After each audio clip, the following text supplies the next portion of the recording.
potential candidate coming on to the Liberties College Youth and Community Studies programme.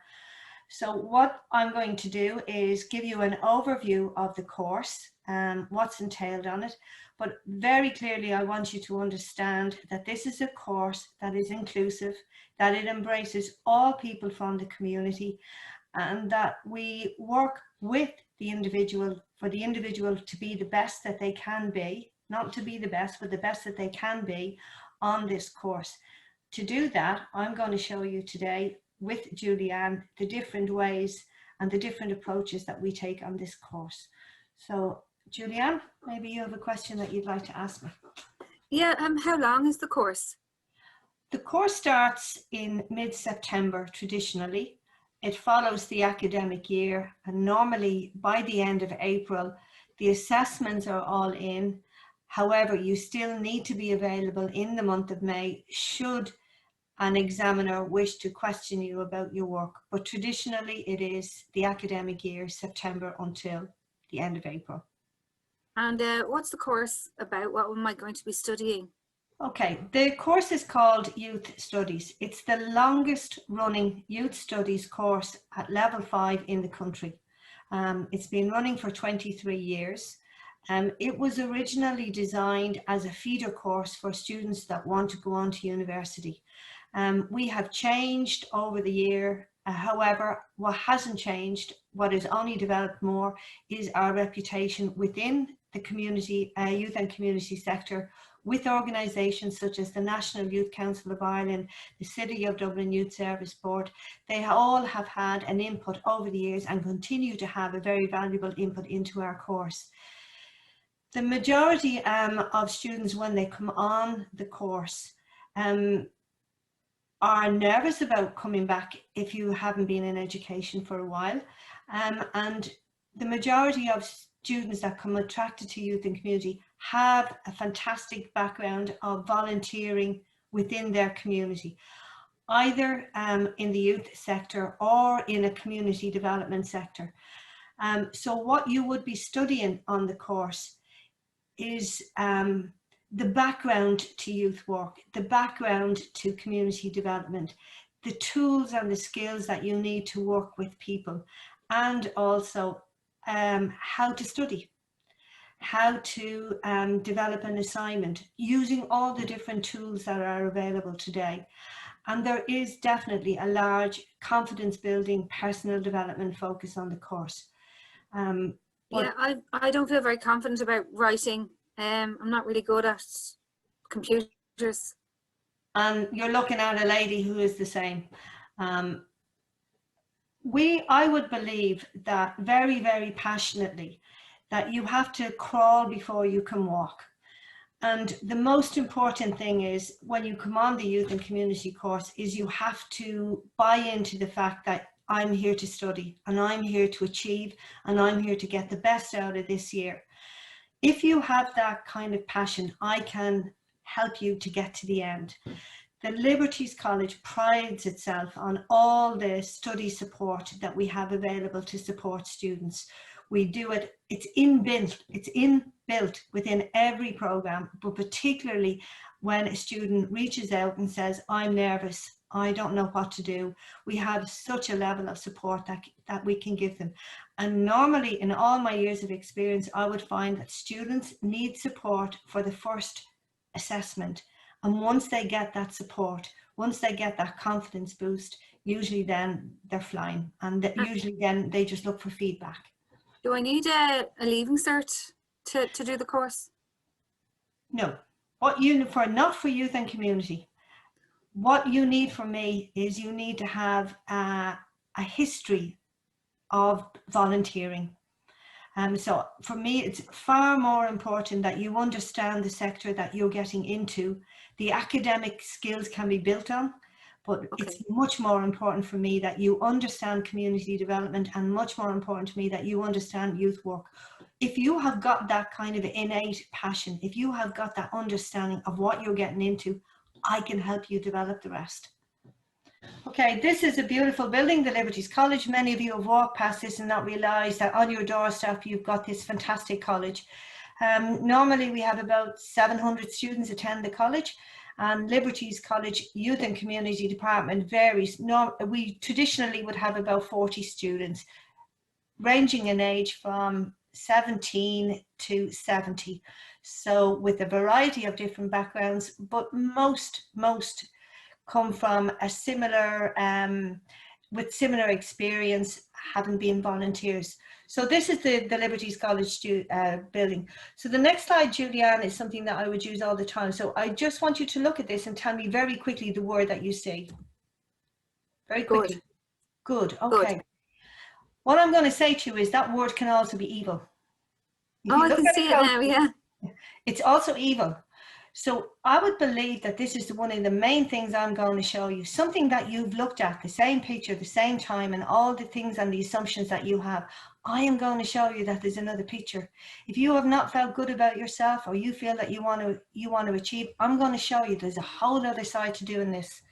Okay, the second thing what I always show to people is I'm going to ask you if you have the confidence to read this for me. According to research at Cambridge University, it doesn't matter in what order the letters in a word are. The only important thing is that the first and last letter be at the right place. That's amazing. The rest can be totally a mess and you can still read it without a problem. This is because the human mind does not read every letter by itself, but the word as a whole. Wow. And why I show this to all my students is I really want you to see spelling doesn't matter. Spelling doesn't matter. So if you're coming into me saying, I don't know how to spell, I don't know how to read, I don't know how to write, look what I'm just showing you. And Julianne has just been able to read that there now. So that's amazing. Spelling, reading and writing are all something that we can work around. I also want to show you this because this is kind of what we call the learning pyramid. It's a bit blurry because I'm not very technical, but really what you can see from that is how people learn. Very few people learn from a lecture. Most people learn by practice, and most people learn by doing with others. And that is why when you come on to youth and community, we put a whole great emphasis on facilitation, presentation, practicing. And I don't believe in lecturing too much, and even reading. Reading is a wonderful passion. Watching is a wonderful passion, but demonstrating, practicing and doing is where I put the emphasis on learning on this course. Okay, I've shown you this because I want you to realize this is what I call the pyramid of success. People don't always realize what goes on underneath. So successful people just appear. What people don't see underneath is all the times that they failed, all the sacrifices that you have to make to get there, the dedication, the hard work, the habits, the disappointments, what you didn't get, but you keep going and keep going and keep going. And I would hope that they are skills that you will develop and realize I'm going to have loads of hurdles, I'm going to have loads of failures, I have loads of sacrifices to make. But if you believe in yourself, we will actually get you there to the end. And then the last thing that I'm going to do, Julianne, is I'm going to ask you very quickly, well, I'm not sure if you've seen this image before. Quickly, what do you see when you look at that picture? A brick wall. Okay, do you see the cigar? No. Okay, I'm going to show you. This is a brick wall with a cigar. So, watch, there's the cigar. Can you see the cigar now? Look at this cigar with the ash at the end of it. Oh yeah, I see it now, yeah. Okay, so that is, when you look at it now, you can't but see the cigar, but sometimes when you look at something to start with, you can't see it, and then when it's pointed out to you, all that you can see is that. And yeah. I really want you to I'm pointing out to you in youth and community that those simple things there would demonstrate you don't need to read and write. You're coming onto this to be a success. There's loads of what people don't see behind the scenes. There's loads of alternative ways of looking at things. And equally too, there's loads of different ways of assessing things. So how do you give me marks if I can't write very well then? Okay, I'm going to show you some of the things. I would hope that there's enough resources in the college that we can get you there where you can actually write an essay. The computer is wonderful and technology is wonderful, and we have great word processing classes and tutors that will walk you step by step through that. That's the role of word processing, which is one of the subjects that you will study on the course. It's invaluable for people who lack confidence in reading and writing.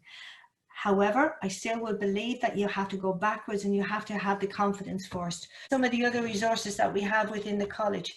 This is called Moodle. Moodle is almost like a library in the sky that you have. And all your subjects, the era of having books are kind of gone. So all the subjects that you will have me for, or any tutor for, they have a page, a bit like an internet page, but they have a page on this college website called Moodle, and you will be given access to that and a password. So I'll just give you a quick example. This will be one of the subjects called community development, but it would look something like this. For example, I would have got students to do a poll today. It looks like this. So a poll would be, how do you rate your performance? You tick your choice, and I'm sure that most of you have done something similar to that. I would use that as evidence of an assessment. Some of the other things that we would do is classwork. Before, you saw there that I said you learn by doing, you learn by presenting. We have used a new tool called Padlet, which I just love, and the students just love it. So Padlet, for example, is something like this, where I create it, I send the link. You have all used Facebook. You have all posted probably Instagram. This is just an educational, I use it as an educational version of Facebook or Instagram. And everything that's posted on this goes towards a class piece of group presentation. So if you can use Facebook, if you can use WhatsApp, you can use Padlet. So I get marks for that? Yes, you get marks for that because this is a group exercise. This is something that we did in class over 1 or 2 sessions where we all posted things. And the more confident we get, the more then we can start to learn. In our word processing class, we're shown how to upload videos, how to use snipping tools, how to insert stuff. And that is an assignment. So everything isn't just a Word document. Of course, you will gradually progress to doing more documents. Another thing that we use is what I call book creators. And similar students tend to love this. So instead of writing all the time, we would do things like, you create the book. Wow. I ask you to do an assessment or an assignment. What is youth work? What is the purpose of it? You can put in video. You're able to research a YouTube video on the internet. If you like looking at colors, if you like doing it, words, pictures say an awful lot. Could I record my voice saying what it is? I have loads of examples in PowerPoint presentations that my students have done where I say to them, if you feel overwhelmed by writing everything down, press the record button and record yourself in the presentation, and I can listen to the recording. Wow, cool. Another thing that I'm doing at the moment is instead of doing writing, I'm getting all the students to give me a presentation on their community, where I record them on Zoom and it saves hours. It's supported with documents, which you get a lot of help with writing as we go along. So a bit like gobbledygook that I showed you there a minute ago, eventually things start to make sense. And I would find if you move from how to do to when to do, welcome to the world of being a student. So people start off at saying, how do I do this? And then you're thinking, oh, when am I going to get this done? Because I have so much to do. That's the world of a student.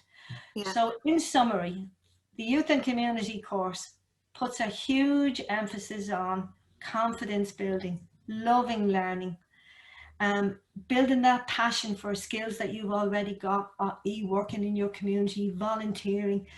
And where does it lead to? The majority of my students progress on to university. They progress on to Dundalk, they progress on to Maynooth. Those people who choose not to go to university, you're so employable because you have developed presentation skills. team building skills, writing skills, reading skills, and confidence. And once you exude that type of confidence, the world is your oyster.